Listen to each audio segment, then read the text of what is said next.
This is the end of the Industrial Revolution as we know it. And in the new carbon-neutral economy, the world's most advanced economies would rank at the bottom. In this carbon-neutral world order, the emerging nations of the South possess all opportunity, innovation, and creativity. These are not my words. These are the words of Jose Maria Figueres, former President of Costa Rica. He is visiting South Africa for a business dialogue conference. He earlier spoke to CNBC Africa's Buntu Williams.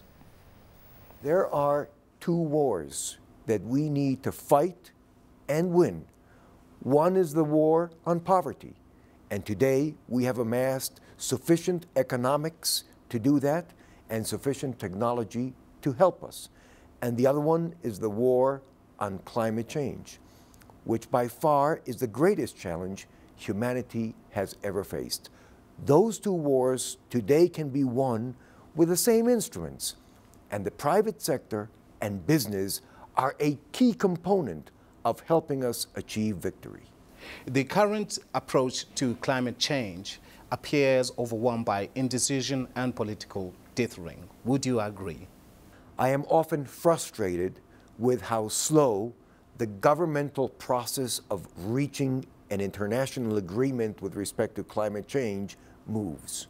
As you well know, we have the opportunity to further that dialogue in a couple of months when we will all be back here in South Africa for the meeting of COP17.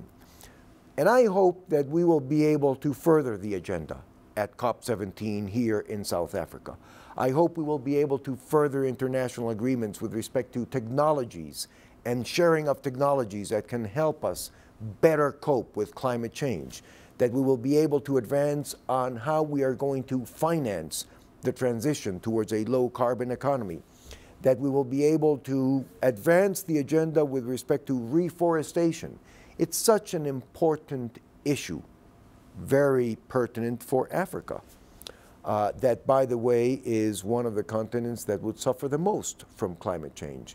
But having said all of that, and keeping my hopes high for the intergovernmental process to move forward, there is no time to wait for governments. On this one, business has to lead. We need to make the transition to a low-carbon economy a viable business opportunity. And by a low-carbon economy, what I want to say is that I very strongly believe that perhaps we're coming to an end of 250,000 years of the Industrial Revolution, when we thought that resources in the world were limitless, when we did not think of the repercussions of a global population that is going towards 9 billion and that has the aspiration and every right to live in a much better way.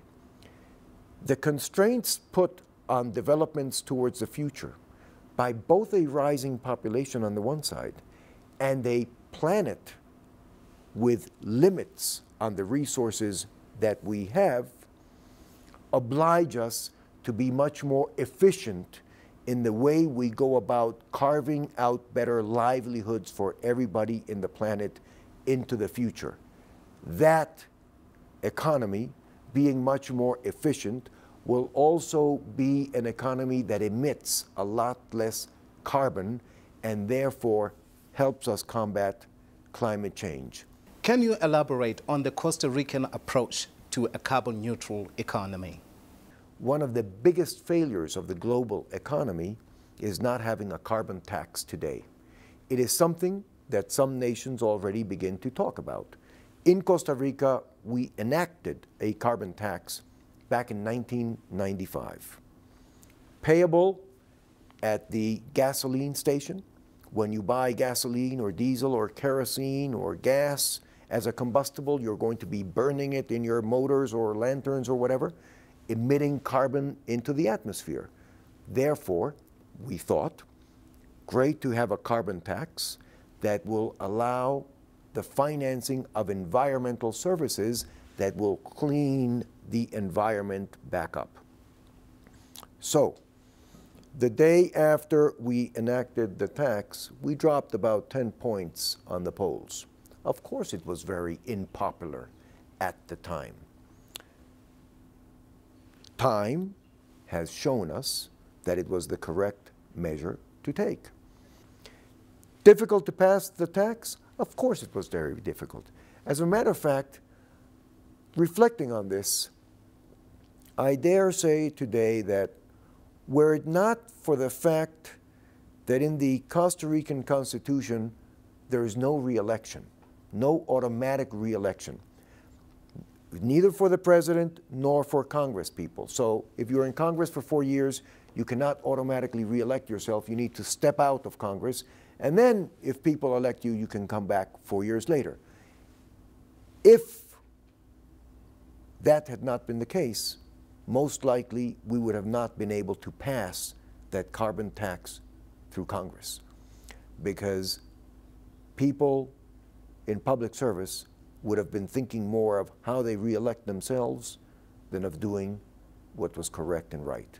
The seeming inability of some democracies to move faster and realize and be able to deliver the aspirations of well-being of peoples is not something that Africa has a monopoly on. I see that all over the world. So let me answer your question, if I may, in the following way. I think that if one were to bet on any political leadership coming out of Europe at this point in time, it would be a very, very risky bet. I don't see any political leadership really coming out of Europe. There is not one single European leader that is putting forward his ideas and his vision as to how the European project of nations living together, working together to improve their livelihoods can be furthered. Every single government in Europe today is taking care of its own little parcel, not thinking of the larger picture. And the economic crisis that we have been seeing in Europe is very much a consequence of the much greater and deeper political crisis, with leaders not being able to agree amongst themselves and signal which is the road forward.